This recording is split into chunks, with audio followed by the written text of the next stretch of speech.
Hai teman-teman, perkenalkan nama saya Rizky Andreas. Hari ini kita akan membahas teori pasar, yaitu pembahasan macam-macam pasar dalam teori ekonomi mikro, pengertian dan macam-macam pasar dalam ilmu ekonomi. Pasar adalah suatu tempat di mana pembeli dan penjual melakukan transaksi barang atau jasa sesuai dengan kesepakatan atau biasa kita sebut tawar-menawar. Pasar bisa berbentuk fisik maupun non-fisik atau pasar maya. Bentuk fisik pasar adalah pasar dalam artian konvensional. Sedangkan pasar non-fisik adalah pasar yang bisa diadakan melalui transaksi via dan berbasis internet ataupun biasa kita sebut e-business maupun e-commerce. Pengertian dan fungsi pasar. Pasar diartikan sebagai tempat bertemunya pembeli dan penjual. Pengertian tersebut adalah pengertian pasar secara konkret. Pasar dapat terbentuk di mana saja dan kapan saja, bahkan di dalam bis, di suatu terminal, maupun di suatu halte. Itu bisa terjadi di mana saja saat pembeli bertemu dengan penjual. Bahkan transaksi jual beli juga dapat dilakukan melalui surat, televisi, radio, maupun internet. Pengertian pasar menurut ilmu ekonomi tersebut yang telah saya sebutkan tadi disebut pasar abstrak. Selanjutnya, pasar dapat terbentuk dengan adanya syarat-syarat berikut. Yang pertama itu adanya penjual, yang kedua itu adanya pembeli, yang ketiga itu tersedianya barang yang diperjualbelikan. Terakhir, syarat utama suatu pasar adalah terjadinya kesepakatan antara penjual dengan pembeli. Selanjutnya kita bahas fungsi pasar dalam kegiatan ekonomi. Ada 3 fungsi pasar. Yang pertama itu fungsi distribusi. Fungsi ini yaitu pasar berfungsi mendekatkan jarak antara konsumen dengan produsen. Yang berarti pasar memiliki fungsi menyalurkan barang-barang hasil produksi produsen dengan konsumen yang ingin mencari barang-barang tersebut. Selanjutnya, yang kedua itu fungsi pembentukan harga, di mana sebelum terjadi transaksi antara penjual dan pembeli, mereka pasti akan melakukan tawar-menawar, sehingga diperoleh harga antara penjual maupun pembeli yang sifatnya saling menguntungkan antara satu sama lain. Dalam proses tawar-menawar itulah keinginan kedua belah pihak digabungkan untuk menentukan kesepakatan harga, atau kita bisa sebut juga itu harga pasar. Yang terakhir itu fungsi pasar dengan fungsi promosi, yaitu pasar merupakan sarana paling tepat untuk melakukan ajang promosi, karena di pasar tersebut banyak dikunjungi oleh para calon pembeli. Pelaksanaan promosi dapat dilakukan dengan berbagai cara, misalnya memasang spanduk, membagikan brosur penawaran, atau kita biasa dapat selebaran kan di pasar, atau juga membagikan sampel atau contoh produk kepada calon pembeli. Ya, kita biasa dapat produk kayak sampel kue atau sampel pewangi yang ukurannya kecil, itu sebagai ajang promosi dari produsen kepada kita sebagai calon konsumen. Nah, selanjutnya kita akan membahas macam-macam pasar. Yang pertama itu pasar persaingan sempurna yang akan dijelaskan oleh teman saya, Ratu Rania Azahra. Kepada Ratu Rania dipersilahkan. Saya, Ratu Rania Azahra, akan menerangkan tentang pasar persaingan sempurna. Pasar persaingan sempurna merupakan keadaan di mana penjual dan pembeli tidak dapat mempengaruhi harga, sehingga harga di pasar merupakan buah interaksi antara permintaan dan penawaran. Harga suatu barang dan jasa merupakan cerminan keinginan konsumen dan produsen. Dalam pasar persaingan sempurna, permintaan mencerminkan keinginan konsumen dan penawaran merupakan cerminan keinginan dari produsen. Pasar persaingan sempurna merupakan solusi yang bagus untuk meningkatkan ekonomi masyarakat sekaligus kesejahteraannya, karena di dalam sistem pasar semacam ini, penawaran dan permintaan berjalan seimbang, serta didasari atas dasar hubungan batin yang kuat antara konsumen dan produsen. Ciri-ciri dari pasar persaingan sempurna adalah yang pertama, terdapat banyak penjual. Yang kedua, terdapat banyak pembeli. Yang ketiga, barang dan jasa bersifat homogen dan tidak dapat dibedakan. Yang keempat, bebas keluar masuk.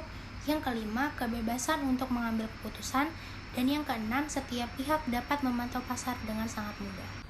Kelebihan dari pasar persaingan internasional yang pertama adalah harga benar-benar terbentuk melalui mekanisme harga, sehingga harga yang terbentuk tidak ada campur tangan pemerintah maupun asosiasi produsen. Yang kedua, dalam jangka panjang akan terjadi harga yang menguntungkan konsumen karena harga yang dibentuk dari biaya rata-rata minimum. Dan yang ketiga, persaingan sempurna tidak memerlukan adanya iklan karena jenis barang, kualitas, dan harganya hampir sama. Selain ada kelebihan, tentu saja ada kekurangannya. Kekurangan dari pasar persaingan sempurna sendiri yang pertama adalah keuntungan yang diterima dalam skala normal, sehingga beberapa perusahaan sulit menyediakan dana untuk pengembangan. Yang kedua, konsumen dapat merasa jenuh dalam pembelian karena produk pada pasar adalah produk homogen. Dan yang ketiga adalah persaingan sempurna dapat menimbulkan biaya sosial. Perusahaan yang abai dengan biaya sosial akan menimbulkan kegiatan produksi yang merugikan masyarakat. Contoh dari pasar persaingan sempurna adalah perusahaan beras, perusahaan gandum, industri batu bara, perusahaan buah dan sayur, dan pasar bursa efek. Nah, begitulah bentuk pasar persaingan sempurna yang telah dijelaskan oleh teman saya, Ratu Rania Azahra. Selanjutnya, kita akan membahas macam-macam pasar yang kedua, yaitu pasar monopoli, yang akan dijelaskan oleh teman saya juga, yaitu Michael Jordan Siadari. Kepada Michael Jordan dipersilahkan. Berikut bentuk pasar monopoli, yaitu ada pasar monopoli murni. Contohnya itu ada PLN, PAM, PT Kereta Api, dan lain-lain. Dan yang kedua ini ada pasar yang monopoli mendekati atau near monopoli, yaitu pasar yang hanya terdiri dari satu orang pengusaha. Sebagai contoh kita ambil penjual sate. Di suatu daerah tertentu merupakan monopoli untuk daerah tersebut si penjual sate ini. Tetapi di daerah lain dia sebagai near monopoli karena ada beberapa penjual sate lainnya. Berikutnya faktor-faktor penyebab terbentuknya pasar monopoli, yaitu pertama itu ada hambatan teknis. Hambatan teknis ini yang pertama dikarenakan ketidakmampuan bersaing dengan perusahaan yang sudah ada keunggulan secara teknis. Yang kedua itu perusahaan memiliki kemampuan dan pengetahuan khusus yang memungkinkan produksi sangat efisien. Yang ketiga, tingginya tingkat efisiensi maka membuat menurunnya semakin besar skala produksi. Biaya marginal semakin menurun sehingga biaya produksi per unit makin rendah.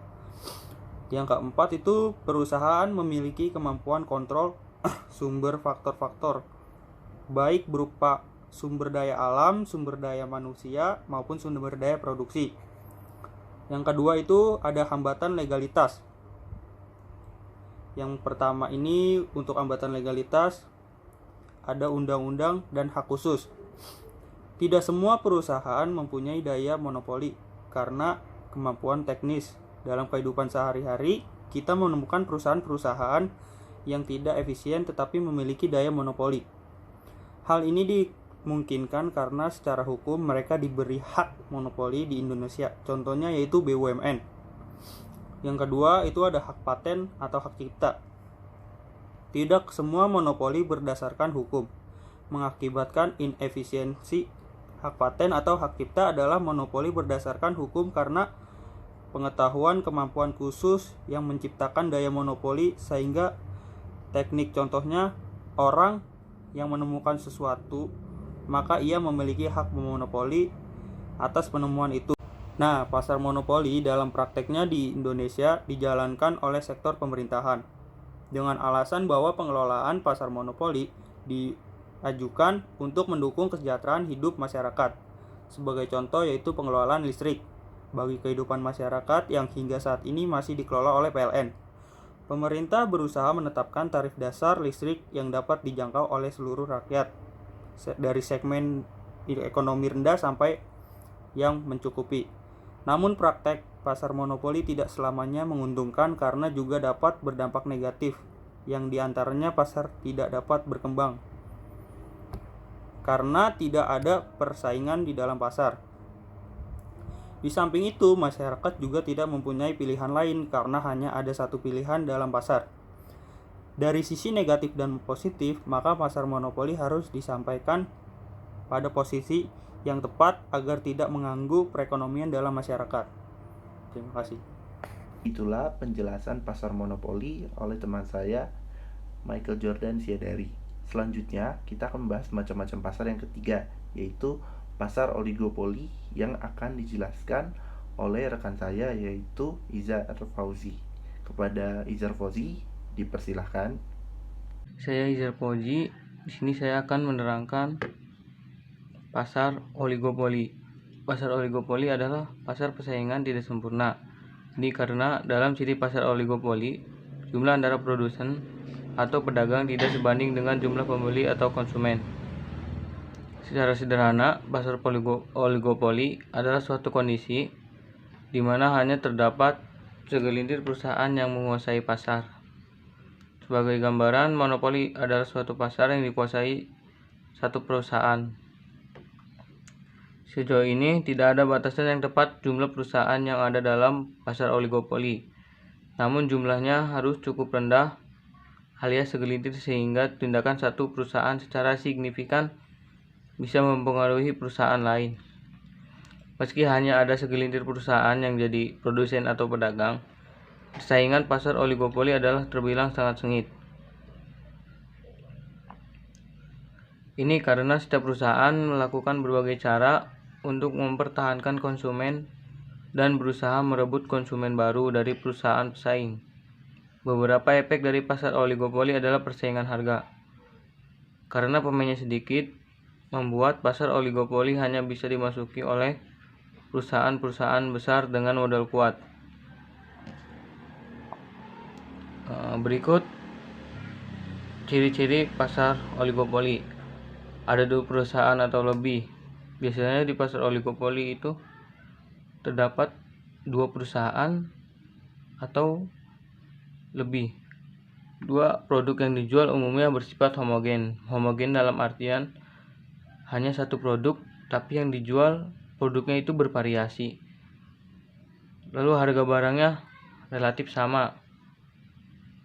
3. Produsen baru sulit masuk ke pasar. Membutuhkan modal besar. Kebijakan salah satu perusahaan secara signifikan mempengaruhi produsen lainnya. Berikut contoh-contoh pasar oligopoli.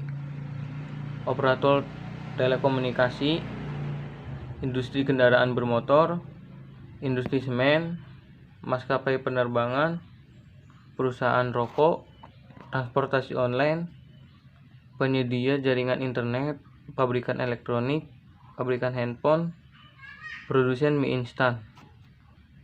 Namun demikian, meski ada beberapa produsen, pasar oligopoli adalah juga bisa mengarah pada monopoli. Hal ini bisa saja terjadi apabila beberapa perusahaan melakukan kesepakatan seperti penetapan harga. Kondisi ini biasa disebut sebagai praktik kartel. Terima kasih. Cukup sekian yang bisa saya sampaikan. Terima kasih. Terima kasih Izar atas penjelasannya mengenai pasar oligopoli. Selanjutnya yang terakhir kita akan membahas masalah pasar monopolistis yang akan dijelaskan oleh teman saya, yaitu Muhammad Zidan Pahlevi. Kepada Zidan, dipersilahkan. Nama saya Muhammad Zidan Pahlevi. Di sini saya ingin menjelaskan pasar monopolistik. Pengertian pasar monopolistik adalah pasar yang berada di antara 2 jenis pasar yang ekstrim, yaitu persaingan sempurna dan monopoli. Oleh sebab itu, sifat-sifatnya mengandung unsur-unsur sifat monopoli dan unsur-unsur sifat pasar persaingan sempurna. Pasar monopolistik dapat didefinisikan sebagai suatu pasar di mana terdapat banyak produsen yang menghasilkan barang yang berbeda corak. Dalam pasar monopolistik, konsumen merasakan adanya perbedaan karakteristik dari komoditas-komoditas yang dihasilkan oleh suatu perusahaan dengan komoditas-komoditas yang dihasilkan perusahaan lainnya. Dalam hal ini dijumpai banyak aspek diferensiasi komoditas. Sebagai contohnya, perbedaan komoditas bisa didasarkan atas perbedaan bentuk fisiknya seperti desain, kualitas, logo, dan kemasan. Ciri-ciri pasar persaingan monopolistik: yang pertama, terdapat banyak penjual. Terdapat cukup banyak penjual dalam pasar persaingan monopolistik, namun demikian ia tidaklah sebanyak dalam pasar persaingan sempurna. Apabila di dalam pasar sudah terdapat beberapa puluh perusahaan, maka pasar persaingan monopolistik sudah mungkin terwujud. Yang penting, tidak satupun dari perusahaan-perusahaan tersebut ukuran atau besarnya jauh melebihi dari perusahaan-perusahaan lainnya. Perusahaan dalam pasar monopolistis mempunyai ukuran yang relatif sama besarnya. Yang kedua, barangnya bersifat berbeda corak. Ciri ini merupakan sifat yang penting dalam membedakan antara pasar persaingan monopolistik dan pasar persaingan sempurna. Seperti telah diterangkan, dalam persaingan sempurna, produksi berbagai perusahaan serupa. Oleh karenanya, sukar membedakan yang mana yang merupakan produksi suatu perusahaan dan mana pula produksi perusahaan lainnya. Perusahaan dalam pasar persaingan monopolistik berbeda coraknya, dan secara fisik mudah dibedakan di antara produksi suatu perusahaan dengan produksi perusahaan lainnya. Di samping perbedaan dalam bentuk fisik barang tersebut, terdapat pula perbedaan-perbedaan dalam pengemasannya, perbedaan dalam bentuk jasa perusahaan setelah penjualan, dan perbedaan dalam cara membayar barang yang dibeli. Perbedaan fisik, contoh sampo berbeda dalam warna, bau, kekentalan, kuantitas busa, dan desain tombol. Mereka tentu diarahkan bagi konsumen untuk menghilangkan ketombe, ada yang untuk menghaluskan rambut juga, jadi memiliki perbedaan masing-masing. Yang ketiga, perusahaan mempunyai sedikit kekuasaan mempengaruhi harga. Berbeda dengan perusahaan dalam pasar persaingan sempurna yang tidak mempunyai kekuasaan dalam mempengaruhi harga. Perusahaan dalam pasar persaingan monopolistik dapat mempengaruhi harga. Namun demikian, pengaruhnya ini relatif kecil kalau dibandingkan dengan perusahaan oligopoli dan monopoli. Kekuasaan yang mempengaruhi harga oleh perusahaan monopolistik bersumber dari sifat barang yang dihasilkannya, yaitu yang bersifat berbeda corak atau differentiated product. Perbedaan ini menyebabkan para pembeli bersifat memilih, yaitu lebih menyukai barang dari suatu perusahaan tertentu dan kurang menyukai barang yang dihasilkan perusahaan lainnya. Maka, apabila suatu perusahaan menaikkan harga barangnya, ia masih dapat menarik pembeli walaupun jumlah pembelinya tidak sebanyak seperti sebelum kenaikan harga. Sebaliknya, apabila perusahaan menurunkan harga, tidaklah mudah untuk menjual semua barang yang sudah diproduksinya. Kelemahan dan kelebihan pasar monopolistik. Kelebihan pasar monopolistik: banyaknya produsen di pasar memberikan keuntungan bagi konsumen untuk dapat memilih produk yang terbaik baginya. Yang kedua, kebebasan keluar masuk bagi produsen mendorong produsen untuk selalu melakukan inovasi dalam menghasilkan produknya. Yang ketiga, diferensiasi produk mendorong konsumen untuk selektif dalam menentukan produk yang akan dibelinya dan dapat membuat konsumen loyal terhadap produk yang dipilihnya. Yang keempat, pasar ini relatif mudah dijumpai oleh konsumen karena sebagian besar kebutuhan sehari-hari tersedia dalam pasar monopolistik. Kekuasaan yang mempengaruhi harga oleh perusahaan monopolistik bersumber dari sifat barang yang dihasilkannya, yaitu yang bersifat berbeda corak atau differentiated produk. Perbedaan ini menyebabkan para pembeli bersifat memilih, yaitu lebih menyukai barang dari suatu perusahaan tertentu dan kurang menyukai barang yang dihasilkan perusahaan lainnya. Maka, apabila suatu perusahaan menaikkan harga barangnya, ia masih dapat menarik pembeli walaupun jumlah pembelinya tidak sebanyak seperti sebelum kenaikan harga. Sebaliknya, apabila perusahaan menurunkan harga, tidaklah mudah untuk menjual semua barang yang sudah diproduksinya. Kelemahan dan kelebihan pasar monopolistik. Kelebihan pasar monopolistik, banyaknya produsen di pasar memberikan keuntungan bagi konsumen untuk dapat memilih produk yang terbaik baginya. Yang kedua, kebebasan keluar masuk bagi produsen mendorong produsen untuk selalu melakukan inovasi dalam menghasilkan produknya. Yang ketiga, diferensiasi produk mendorong konsumen untuk selektif dalam menentukan produk yang akan dibelinya dan dapat membuat konsumen loyal terhadap produk yang dipilihnya. Yang keempat, pasar ini relatif mudah dijumpai oleh konsumen karena sebagian besar kebutuhan sehari-hari tersedia dalam pasar monopolistik. Kekurangannya, pasar monopolistik memiliki tingkat persaingan yang tinggi, baik dari segi harga, kualitas maupun pelayanan, sehingga produsen yang tidak memiliki modal dan pengalaman yang cukup akan cepat keluar dari pasar. Yang kedua, dibutuhkan modal yang cukup besar untuk masuk ke dalam pasar monopolistik, karena pemain pasar di dalamnya memiliki skala ekonomis yang cukup tinggi. Yang ketiga, pasar ini mendorong produsen untuk selalu berinovasi sehingga akan meningkatkan biaya produksi yang akan berimbas pada harga produk yang harus dibayar oleh konsumen. Dan itu sedikit penjelasan dari saya mengenai pasar monopolistik. Kurang lebihnya mohon maaf. Assalamualaikum warahmatullahi wabarakatuh. Begitulah materi yang kelompok kami bisa sampaikan hari ini atau tim kami bisa sampaikan. Kita sudah membahas pengertian pasar, fungsi pasar, dan juga macam-macam pasar. Yaitu tadi ada 4 macam yang dijelaskan oleh masing-masing teman saya. Sekian dari kami, kurang lebihnya mohon maaf. Wassalamualaikum warahmatullahi wabarakatuh.